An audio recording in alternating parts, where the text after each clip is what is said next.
పొద్దున్న హైదరాబాద్ వచ్చారు, సాయంత్రం ముంబై వెళ్ళిపోతున్నారు. ఓ పూట ఉండేలొచ్చు కదండి. మా వాళ్ళకి హైడౌట్ అంటే ముందు బెంగళూరు, తర్వాత హైదరాబాదే. అందుకే ఇక్కడ ఉండకూడదు.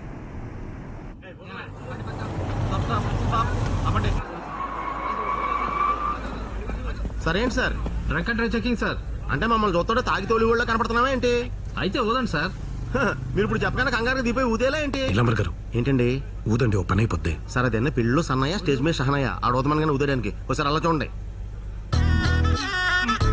ఆడు ఊదేగా మనం ఊదితే మృక్కాల్లో మూతెట్టినట్టే. అది రూల్ అండి. మీతో ఇదో గోలండి. మీరెవరు? ఎవరు? వీర రాఘవరెడ్డి. అయితే ఎవరన్నా నరకాలంటే కత్తిలో 50% చాలు. మీకు ఇలాంటి హ్యాండ్ చేయాలంటే 1% చాలు. అంటే నేను చాలు. వెనకాల పెద్ద క్యూ ఉంది సార్, ఊదండి. ఊరుతాను ఊరుతాను. నీలాంబర్ గారు ఇప్పుడు నేను ఊతాను, నెగిటివ్ వస్తుంది. సారీ చెప్తావా? ట్రైన్ మిస్ అయితే ఫ్లైట్ టికెట్ వేస్తావా? రేపు పొద్దున అమితాబ్ బచ్చన్ తో అపాయింట్మెంట్ ఉంది. మిస్ అయితే మళ్ళీ అరేంజ్ చేస్తావా? నీలాంబర్ గారు ఉన్నాను సార్, మీరు నాపకండి సార్, నన్ను ఆపకండి. చెప్పండి, ఊతే సరిపోద్దా? లేదన్నా luggage, ticket, Aadhaar card, passport. పర్లేదా? పంపించే వాళ్ళని. ఏదో ఫేవర్లు వద్దు సార్.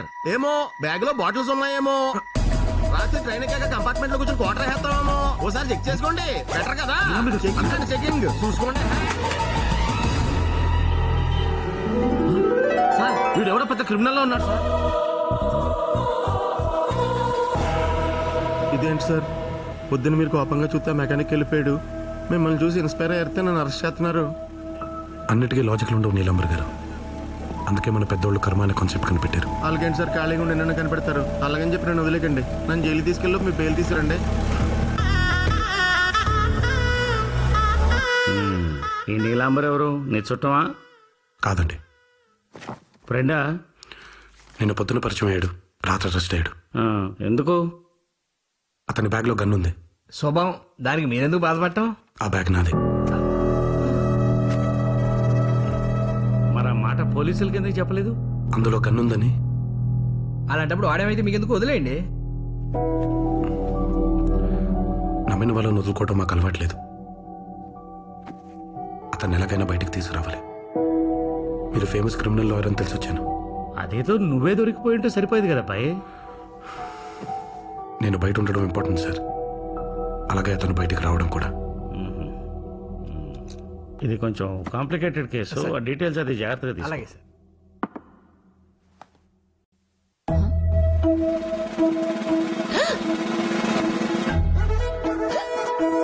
ఏమైందమ్మా? అరే నానా, ఏంటి ఎక్కిండు? మంచినీళ్ళు తీసుకుంటావా? పోనీ కాఫీ తీసుకో, కాఫీ తీసుకో. ఏంటమ్మా, ఏంటి డిహైడ్రేషనా? అమ్మా బాబు ఇప్పుడే వస్తా. పాపకి వేవిళ్ళు, వేవిళ్ళు కాదు అది అంటారు దాన్ని. ఒక్క నిమిషం. వెక్కిళ్ళు. కరెక్ట్ సార్, ఎక్కిళ్ళు. అయ్యే ఎక్కిళ్ళు వేవిళ్ళు ఏంటో. బాలు. సార్ ఒక్క నిమిషం.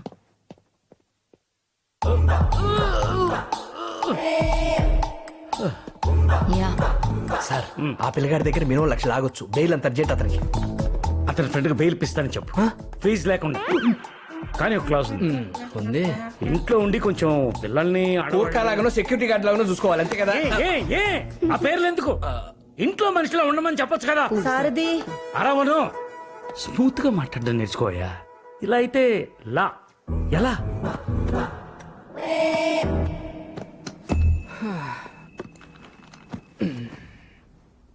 ఇప్పుడు ఎవరైనా సరే కేసు కోసం వస్తే ఏం తీసుకుంటారు? ఫీజు. కానీ మావాడు అడ్డమైన ఫేవర్లు తీసుకుంటాడు. మరి నీ మధ్య వచ్చిన ఆకు బ్యాచ్లు కూడా అంతే. వాళ్ళ అమ్మాయిని కాలేజ్ దగ్గర దింపడానికి, వాళ్ళ ఆవిడ కూరగాయలు తేయడానికి, వాళ్ళ అబ్బాయిని ఎగ్జిబిషన్ తీసుకెళ్ళడానికి గ్యాప్ లేకుండా ఫుల్గా వాడేశాడు. ఎంత వాడినోడు ఏమైనా చేశాడంటే కేసు ఓడిపోయాడు. వాళ్ళు ఊరుకుంటారా? కక్ష కట్టేశారు. వేరే లాయర్ దగ్గరికి వెళ్ళి బెయిల్ అప్లై చేసి హైకోర్టుకు వెళ్ళి వీళ్ళ ఫ్యామిలీ ఫోటో జేబులో పెట్టుకుని తిరుగుతున్నారు. ఇప్పుడు మీరు లేకపోతే బయటికి వెళ్ళే పరిస్థితి లేదు. నేనా? నిన్న పెద్ద పెద్ద రేంచులు వచ్చేసారంట. అమ్మాయి సిగ్గుతో బొట్టనేలు నేలకు రాస్తూ మరీ కథలకి చెప్తుంది. ఏదైనా కావాలంటే గట్టిగా అడగండి, మళ్ళీ వాడు పేరలాడతాడు. అయితే అమ్మాయి పేరు కావాలి. అంతేనా? నిన్ను అడిగితే చెప్పలేదు. అమ్మాయి పేరేంటి? పాన్ కార్డ్ నెంబర్ కూడా ఇచ్చేస్తా. అమ్మాయి పేరు అరవింద. ఆంథ్రోపాలజీలో ఎంఏ చదువుతుంది. ఆ జనాలందరూ గుంపులు జరగొట్టుకుంటారు. కాస్ట్. కాదండి, తెల్ల చొక్కాలు వేసుకొని పంచర్ పైకి కట్టి ఇంత కత్తులు తీసుకొని లాగి Faction. అది అసలు అది ఎందుకు వస్తుంది, దాన్ని ఎలా నివారించాలని దాని మీద చదువుతుంది. చెప్పండి, ఏమంటారు?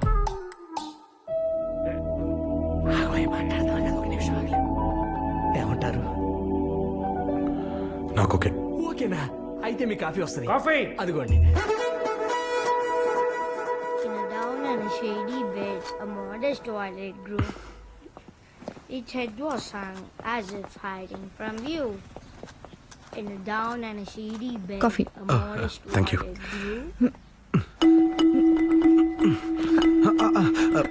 మీరు కొంచెం కోఆపరేట్ చేస్తే ఇలాగే కొట్టేస్తాను.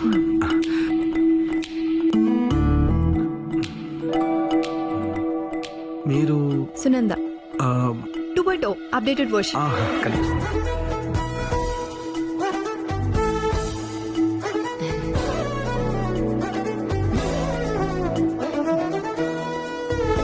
She's holding a cup on the top.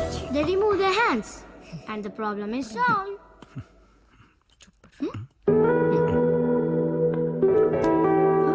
అబ్బాయిల దగ్గర కొంచెం స్పేస్ తీసుకోవడం నేర్చుకోవే. షో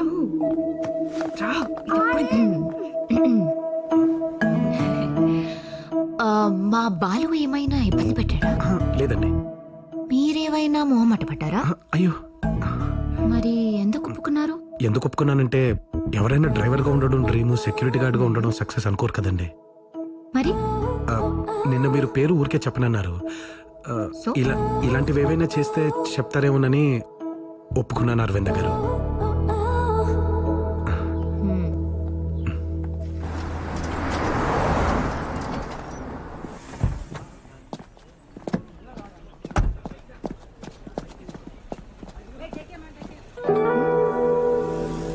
కొంచెం జరుగురా, నాకు స్పేస్ కావాలి.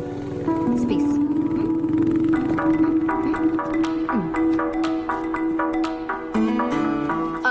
అక్కడ శాండ్విచ్ బాగుంటుంది. సాస్ ఎక్కువ వేస్తారు, రైస్ తక్కువ ఇస్తారు.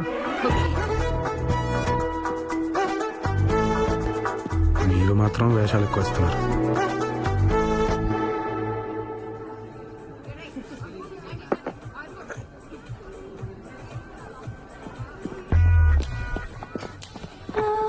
అరవిందా, హే అరవిందా, నిన్నే.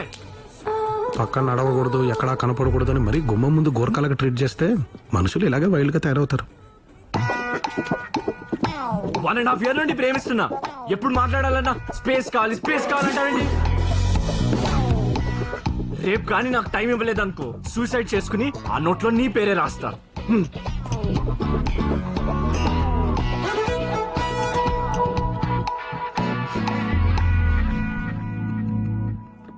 ఎందుకు మీకు ఆ కోపం? ఎందుకు? నేను నవ్వుతున్నాను, మీరే కోపంగా ఉన్నారు. మీరు కోపడుతున్నారు. నాకు కనిపిస్తుంది.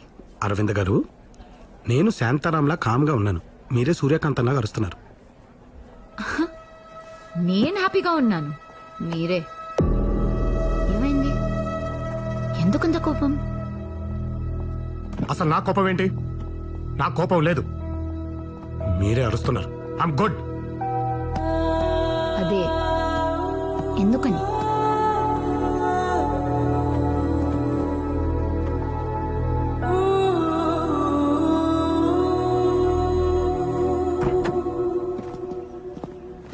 నేను నవ్వుతున్నా కోపంగా ఉన్నానని మీకెలా తెలుసు? పైకి మనం ఏం చెప్తామో అది మనం కాదు.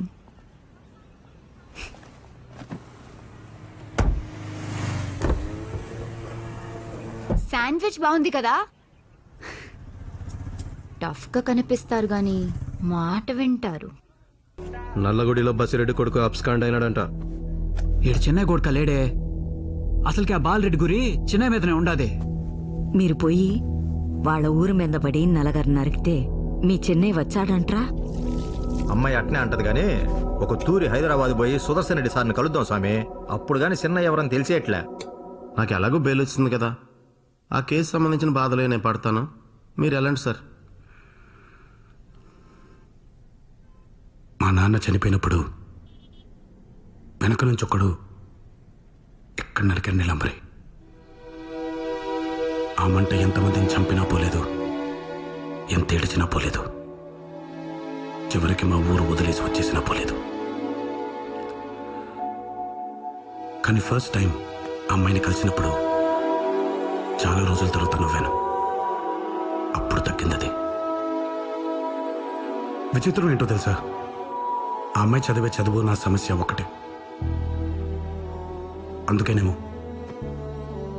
తను క్యాజువల్గా మాట్లాడే ప్రతిదీ నాకు సొల్యూషన్లా కనిపిస్తుంది.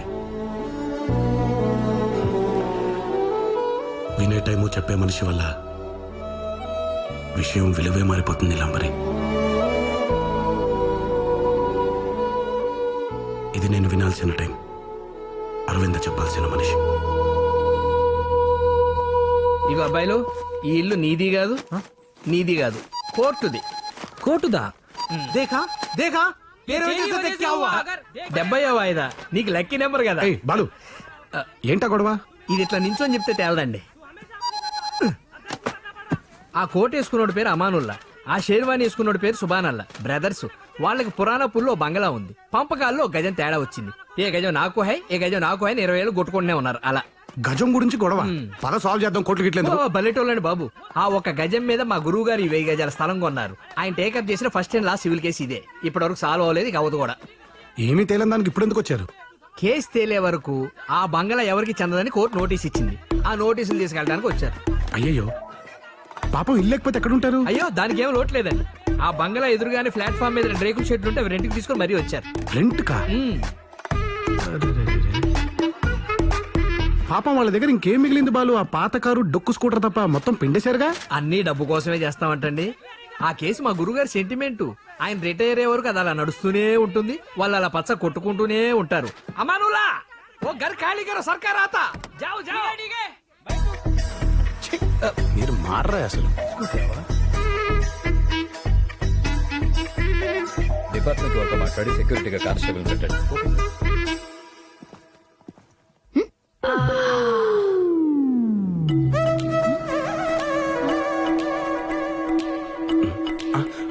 అరవింద్ గారు, మీరు విడివిడిగా చూడకండి, కామం కనిపిస్తుంది. అదే కలిపి చూసారనుకోండి, కామన్ గా ఉంటుంది. నేను బయటికెళ్ళాలి. వస్తావా? ఇంకా ఏమైనా క్రాంప్ తీయాలా? తను చిన్నప్పటి నుంచి అంతే రాఘవ. ఎవరన్నాతో మాట్లాడితే చాలు వాళ్ళు లాగేసుకుంటుంది. వెళ్ళవయ్యా బాబు, మళ్ళీ నా ప్రాణం తింటది. వెళ్ళు వెళ్ళు. రైట్కి వెళ్దాం. లెఫ్ట్కి వెళ్ళాలి కదా. ఆహా, ఇటు ట్రాఫిక్ ఎక్కువ ఉంది. ఓకే, రైట్కి వెళ్దాం.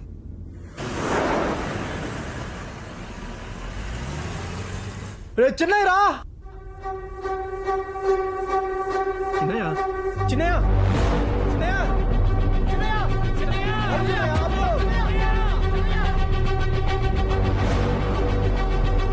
అవి నాకు చిన్న పనుంది, నువ్వు ట్రై చేసుకుని వెళ్ళిపోతావా? చూసుకుని వచ్చేస్తాను. ఇలా సడన్ ప్రోగ్రామ్స్ పెట్టక Raghava. I don't like all this. ఈ ఒక్కసారి కవి ప్లీజ్. సరే వెళ్ళు. ఒక్క నిమిషం.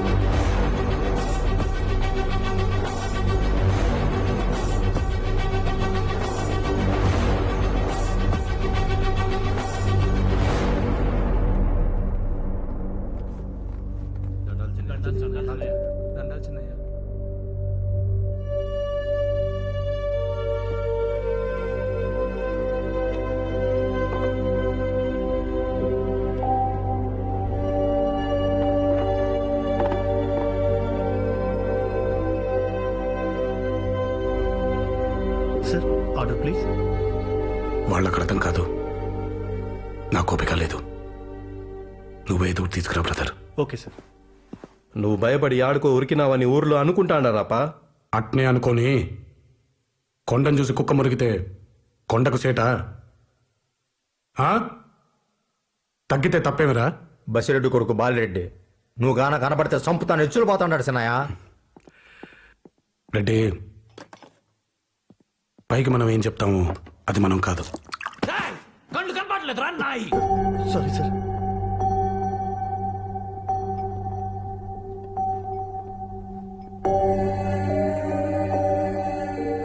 బాలరెడ్డిది కోపం కాదప్పా, భయం. అది కాదని వాళ్ళ ఊళ్ళో వాళ్ళకి చెప్పుకోవడానికి నన్ను నరుకుతానంటాడు.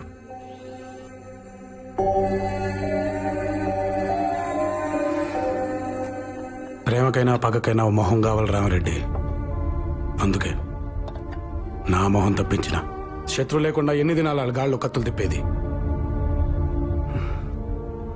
మా జేజీ నరకటం నీ లక్షణం రానింది, అవలక్షణం అనలేక మనమండి కదా, అది మార్చుకుందామనే, పెళ్ళాం పిల్లలతో మీరు బ్రతకడం నేర్చుకుంటారనే ఇల్లుని అయ్యలే నమ్మను వదిలేసి వచ్చేసిన. అదర్థం చేసుకోకుండా చేతులు బిగిస్తే అట్ట స్వామి. ఆ? తినండి.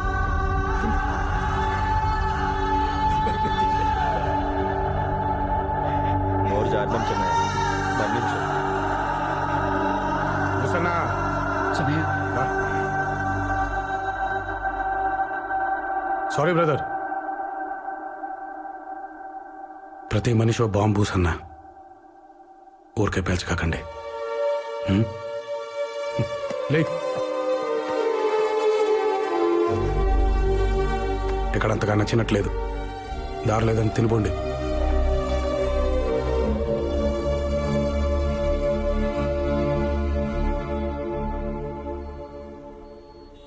అమ్మెట్ట ఉంది,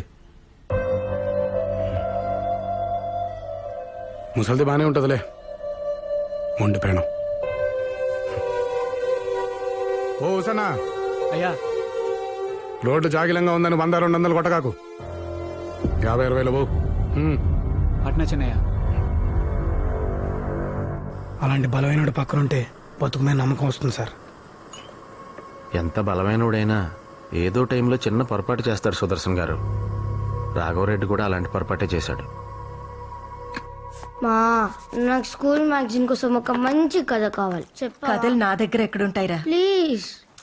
మీ నాన్న రోజు కోర్టులో జడ్జికి బోల్డ్ అని కథలు చెప్తారు. క్లయింట్ దగ్గర ఎంత కమిషన్ నొక్కేశావయ్యా అని అడగగానే అయ్యో నాకేమిస్తారండి అని మన బాలు చెప్తాడు, చూసావు?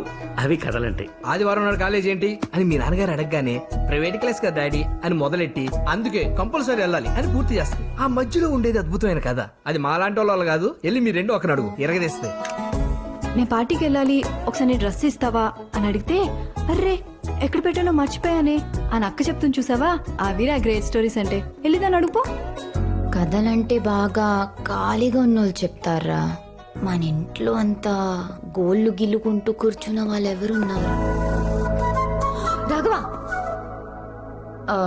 మా తమ్ముడికి స్కూల్ మ్యాగజైన్ కోసం కథ కావాలంట, చెప్తావా? నేనా? ప్లీజ్. ఒక క్యూట్ ఫ్యామిలీ, అమ్మ, నాన్న, అక్క, చెల్లి.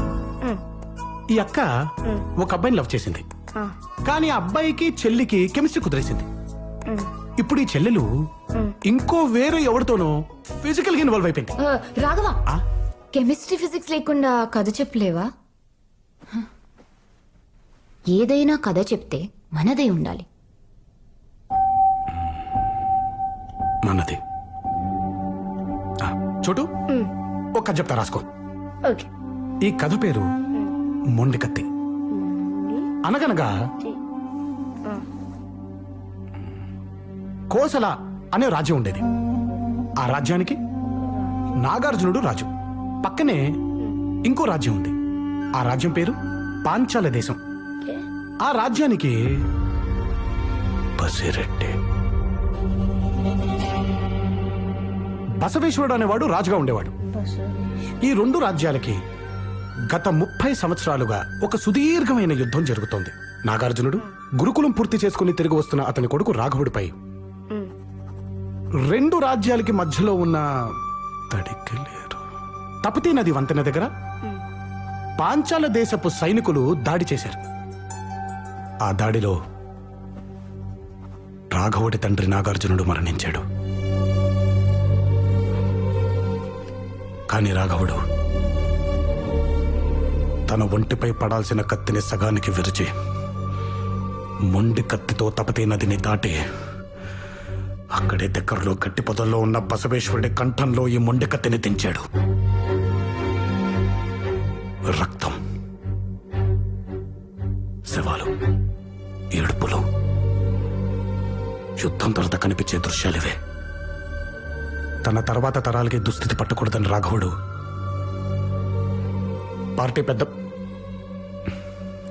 అదే తన దేశపు మంత్రితో మాట్లాడి రాజ్యాన్ని కత్తిని వదిలేసి వెళ్ళిపోయాడు. No no no no no. యుద్ధం ఆపాలంటే అవతలి దేశపు మంత్రితో మాట్లాడాలి కదా. మనల్ని ఇష్టపడే వాళ్ళని ఒప్పించక్కర్లేదు, మనతో గొడవ పడే వాళ్ళని ఇష్టపడక్కర్లేదు. సో ఈ స్టోరీలో హీరో తన వాళ్ళని లవ్ చేయాలి, అవతలి వాళ్ళని కన్విన్స్ చేయాలి.